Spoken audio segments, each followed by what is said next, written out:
Bhagavad Gita 17th chapter శ్రద్ధాత్రయ విభాగయోగంలో 24 శ్లోక.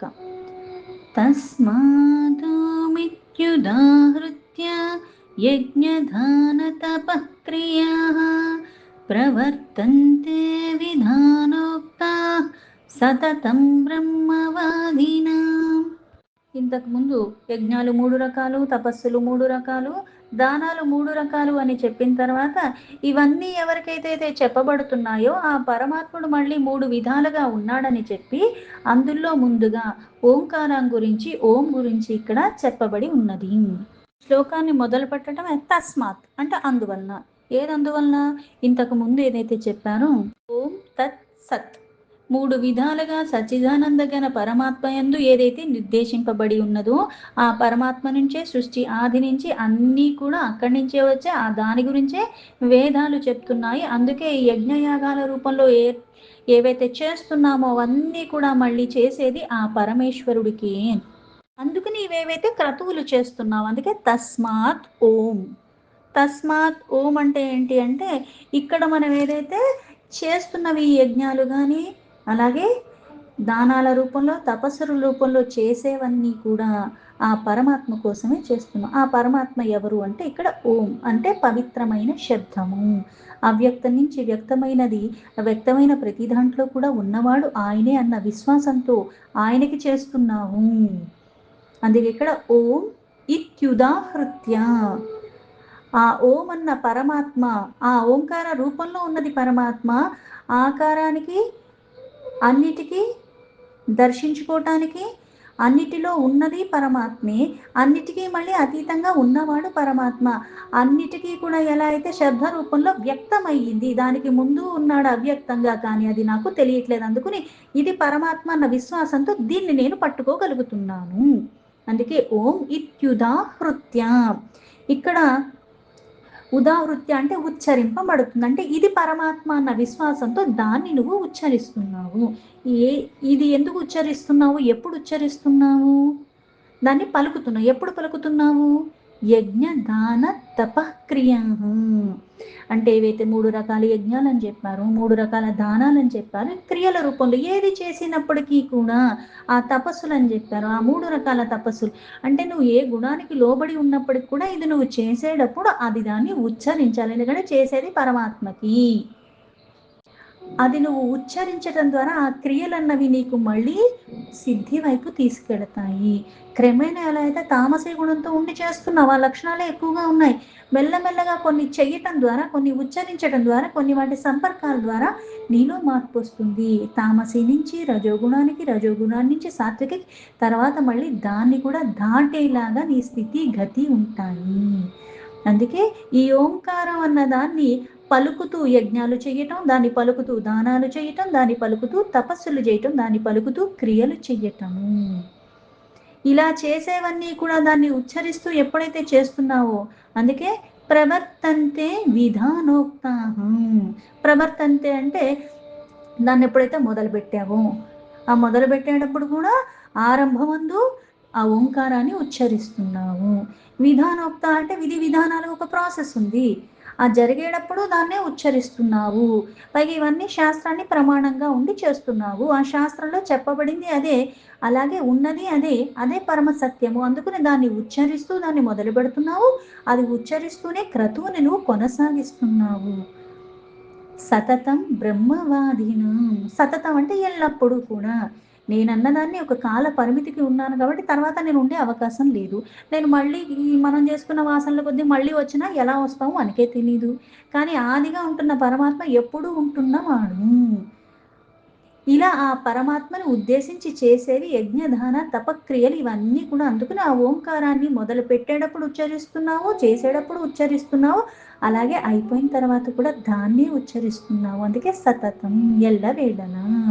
మళ్ళీ ఇక్కడ బ్రహ్మవాదినం అంటే అర్థం ఏంటంటే ఆ వేద మంత్రాలు ఏవైతే మనం ఉచ్చరిస్తూ చేస్తూ ఉంటామో అందులో అదే చెప్పబడి ఉన్నది.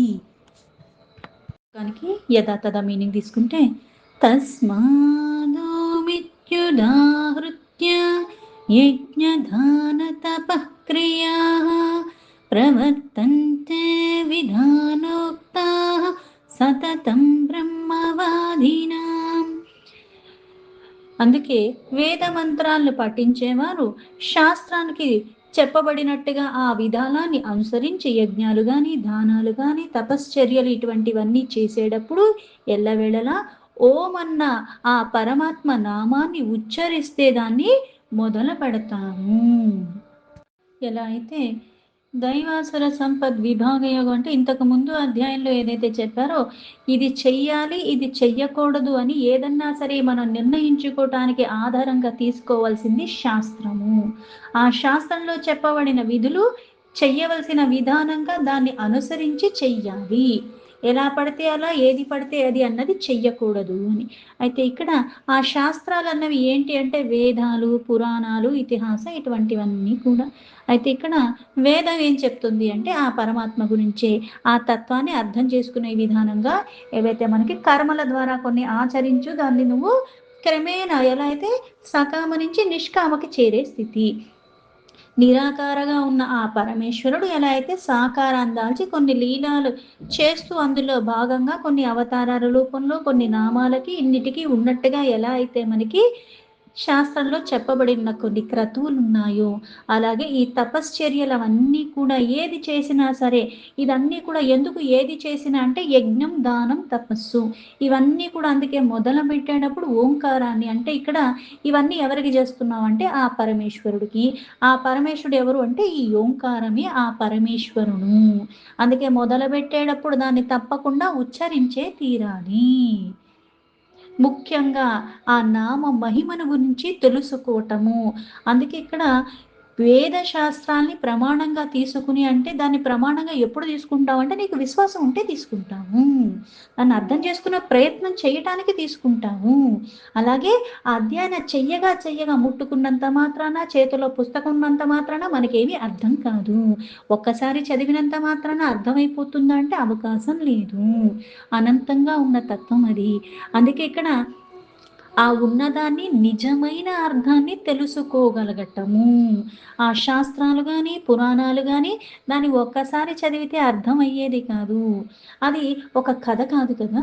అందుకని ఉన్న తత్వము ఇది మళ్ళీ పరిశీలన, విచారణ ఇవి చెయ్యగా అప్పుడు ఆ భావం అన్నది అనుభవంలోకి వస్తుంది. అందుకే యజ్ఞాలు, దానాలు, తపస్సులు ఏవి చేసినా సరే అంటే ఇది చేస్తున్నది పరమాత్మకి, చేపిస్తుంది పరమాత్మ, సర్వము ఉన్నది పరమాత్మే, పరమాత్మ కానిది లేనిది ఏదీ లేదన్న విశ్వాసంతో కలిగి ఉండి చెయ్యటం. అందుకే దానం ఇచ్చేటప్పుడు ఎవరికి ఇస్తున్నావు? ఇచ్చేది పరమాత్మ, పుచ్చుకునేది పరమాత్మ, ఇవ్వబడే వస్తువు పరమాత్మ, సర్వము పరమాత్మ. అవకాశాన్ని, సందర్భాన్ని అన్నీ కలిగిస్తున్నవాడు పరమాత్మ. ఆ శక్తి సమర్థత ఇస్తున్నవాడు పరమాత్మ. ఈ భావనలో అది ఉచ్చరించి ఇవ్వటం.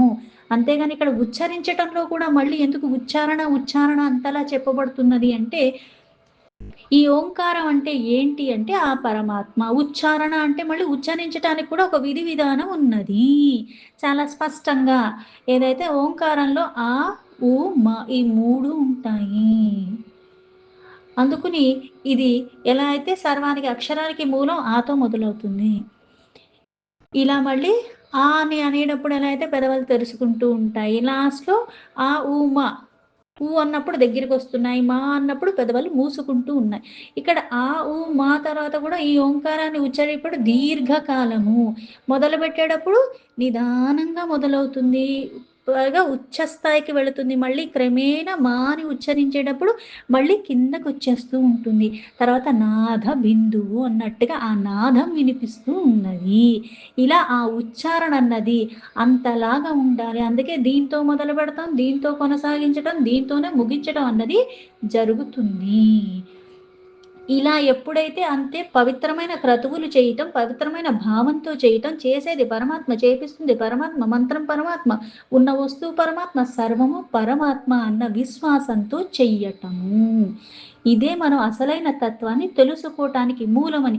అంటే ఏదైనా సరే దాని సాన్నిధ్యానికి నువ్వు వెళుతూ దాన్ని ఉచ్చరించే క్రమంలో సమస్తము కూడా పరమాత్మే.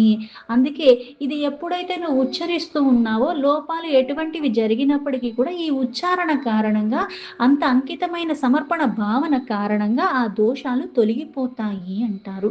పవిత్రత, భావం పవిత్రంగా ఉంటే పవిత్రత వస్తుంది.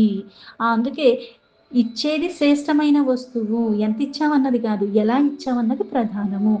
ఇలా నువ్వు చేస్తూ ఉంటే ప్రతీదీ నీకు శ్రేయస్కరంగానే అవుతుంది. అందుకే ఆ భగవన్ నామం యొక్క అపార మహిమను తెలుసుకునే ప్రయత్నము.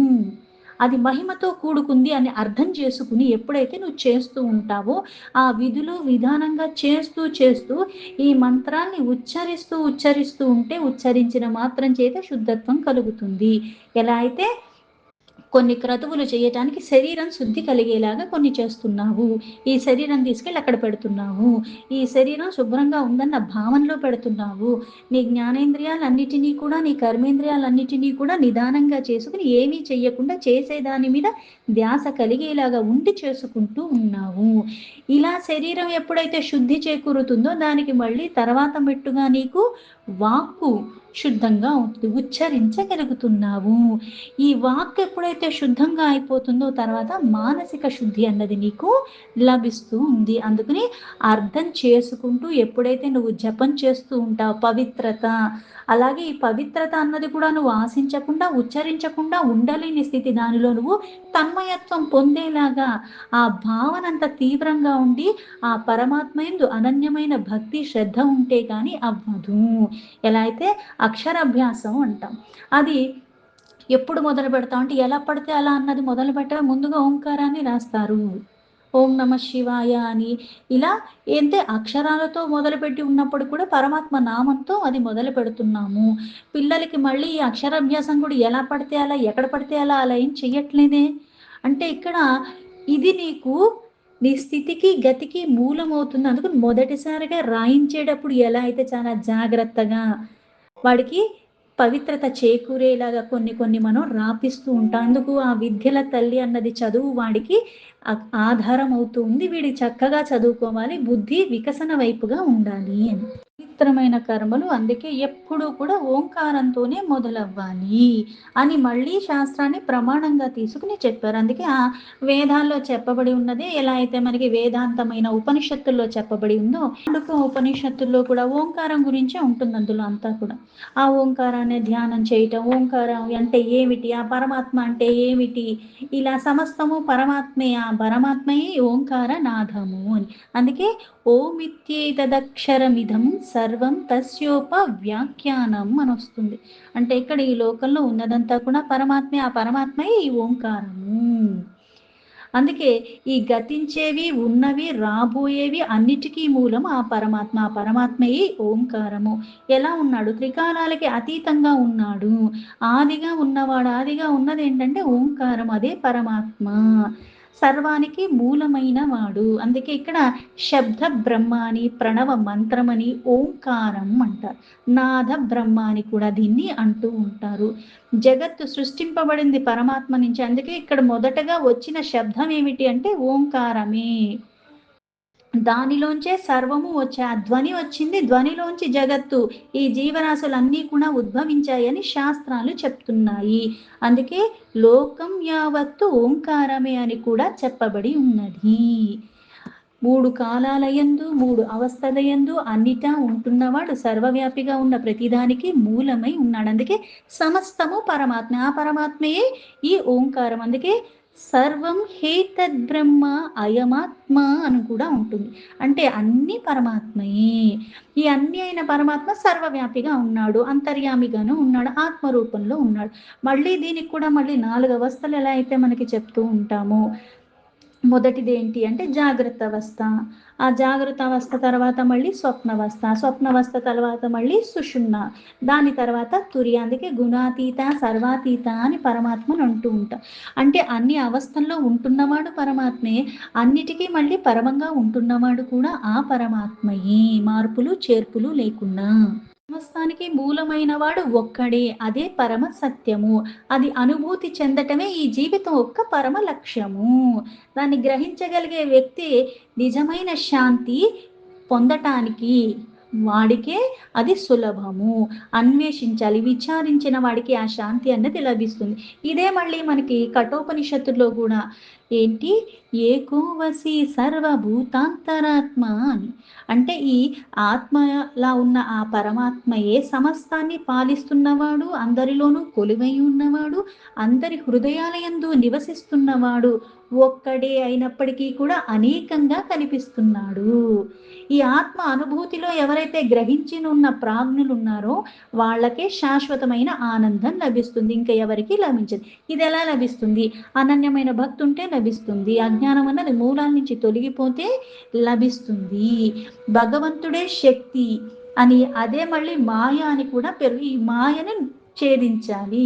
మాయని నువ్వు దాటగలిగితే అప్పుడు నీకు తెలుస్తుంది. ఎలా దాటుతావు? భక్తి ద్వారా, జ్ఞానం ద్వారానే నువ్వు దాన్ని దాటగలవు. అందుకే ఇక్కడ 2 లక్షణాలు శాస్త్రాల్లో చెప్పబడి ఉన్నాయి. ఒకటి ఇంకో దాన్ని మరుగుపరిచేలాగా ఉంటుంది. అందుకే మాయామోహాలకి నువ్వు లోబడిపోయినప్పుడు దాన్ని నువ్వు గ్రహించలేకపోతున్నావు. దాన్ని నువ్వు ఎప్పుడైతే దాటగలుగుతున్నావో, భేదించగలుగుతున్నావు, అప్పుడు నీకు స్పష్టంగా పరమ సత్యం అన్నది అనుభవంలోకి వస్తుంది. అందుకే ఈ జగత్తులో జీవులన్నిటిలో కూడా నిలవై ఉన్నది ఆ ఆత్మే, ఆ చైతన్యము. అదే పరమ సత్యము. అయితే ఇక్కడ మళ్ళీ ఈ జగత్తంతా జీవరాశుల రూపంలో అన్నిటిలో ఉన్నప్పటికీ కూడా మనకి కనిపించేది ఏంటి అంటే ఆ శక్తి ఏదైతే మాయగా ఉన్నదో అన్ని మళ్ళీ భేదాలుగా కనిపిస్తూ ఉంటాయి. అది అనుభవంలో ఎవరు గ్రహించగలుగుతున్నారు అంటే ఈ పరమాత్మే ఆత్మలో ఉన్నాడు, అందరిలో కొలువై ఉన్నాడన్న పరమ సత్యాన్ని గ్రహించి దాన్ని మళ్ళీ అనుభవంలోకి తెచ్చుకున్న వాళ్ళే దాన్ని శాశ్వతమైన ఆనందాన్ని పొందగలుగుతున్నారు. వేరే వాళ్ళకి అది ఎప్పటికీ లభించదు. భేదభావం ఉన్నంత కాలము భయమే వస్తుంది. కానీ ఈ భయం తొలగిపోవటానికి, ఆ భయంలో ఉండిపోవటానికి మళ్ళీ సుఖ దుఃఖాల రూపంలో చెప్పబడింది. శాశ్వతమైన ఆనందం ఏంటి అంటే నీకు ఎప్పుడు కష్టం రాదని కాదు, ఆ పరమ సత్యాన్ని గ్రహించి దాన్ని అనుభవంలోకి తెచ్చుకున్న కారణంగా అన్నిటినీ సమభావ స్థితిలో చూడగలిగే ఆ స్థితిలో ఉంటావు. అలా లేకపోతే ఓలలాడుతూనే ఉంటావు. గ్రహించుతున్నానని అనుకుంటావు, అవకాశం వచ్చినా దాన్ని మళ్ళీ గ్రహించలేని స్థితికి మళ్ళీ కోల్పోయినట్టుగా వెళ్ళిపోతూ. అందుకే నిత్యో అనిత్యానాం చేతనానాం ఏకో బహూనాం యో విదదాతి కామాన్. అనిత్యమైనది నిత్యమైనది ఏంటో తెలుసుకోగలగటము. ప్రాణులను చైతన్యంగా విరాజమానంగా ఉన్నవాడు పరమాత్మ. అనేకంలో మళ్ళీ ఏకత్వంలో ఉన్నట్టుగా కనిపిస్తున్నాడు.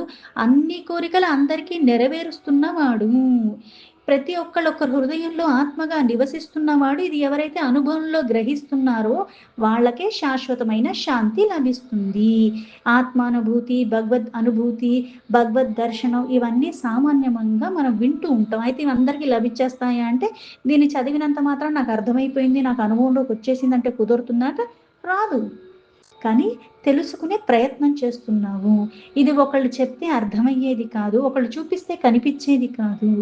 నీ విచారణ ద్వారా అది తగ్గట్టుగా నువ్వు సాధన చేసుకుంటూ ఉంటే అప్పుడు క్రమేణా నీకు అనుభవం చెందేలాగా అవుతుంది. ఈ విచారణ ప్రయత్నాలు అన్నవి ఎప్పటిదాకా అంటే దీనికి నిశ్చితంగా నెల రోజులు లేకపోతే 1 సంవత్సరము అని నియమం లేదు.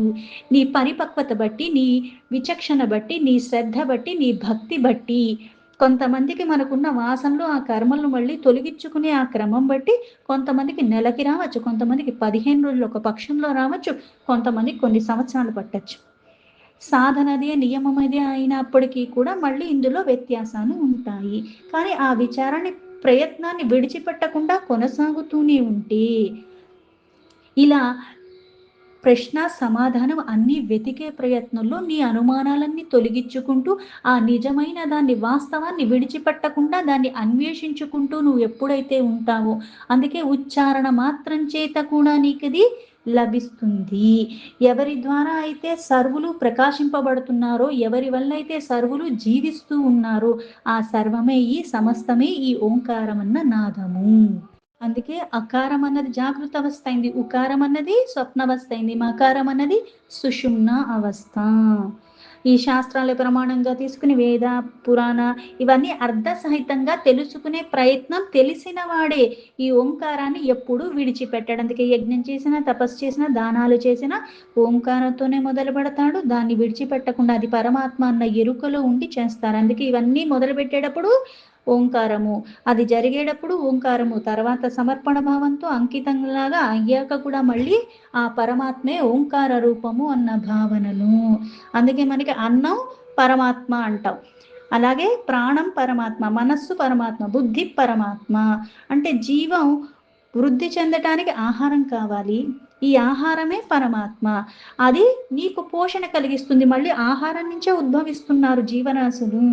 అలాగే ఈ ప్రాణం ఏదైతే చైతన్య రూపంలో నీకు ఉందో అది ఉన్నంత వరకు నువ్వు జీవించి ఉంటావు. పంచకోశాల రూపంలో ఉన్నవన్నీ. అలాగే అసలైన ఆనందము ఆ బుద్ధి వికసన వైపుగా ఉన్నప్పుడు, లేదా ఈ బుద్ధి భ్రమలకి లోబడిందంటే వాస్తవాన్ని మళ్ళీ నువ్వు గ్రహించలేని స్థితి. అందుకే ఓంకారం అన్న ఉచ్చారణతో మొదలవ్వాలి. ఉచ్చారణ విచారణకి తీసుకెళ్ళాలి. అది మళ్ళీ నీకు విజ్ఞానమయ్యి నీకున్న భ్రమలన్నిటినీ కూడా శాశ్వతంగా తొలగించేలాగా ఉండాలి. అందుకే ఎప్పుడూ కూడా వేదాన్ని, శాస్త్రాన్ని ప్రమాణంగా తీసుకుని ఈ క్రతువులు చేసేటప్పుడు మంగళకరంగా భావించి ఇదే పరమాత్మ అన్న ఆ అనన్యమైన భక్తితో దాన్ని ఉచ్చరించే వాళ్ళు చేస్తారు. దీంతో భగవద్గీత 17 చాప్టర్ శ్రద్ధాత్రయ విభాగ యోగంలో 24 శ్లోక సంపూర్ణం.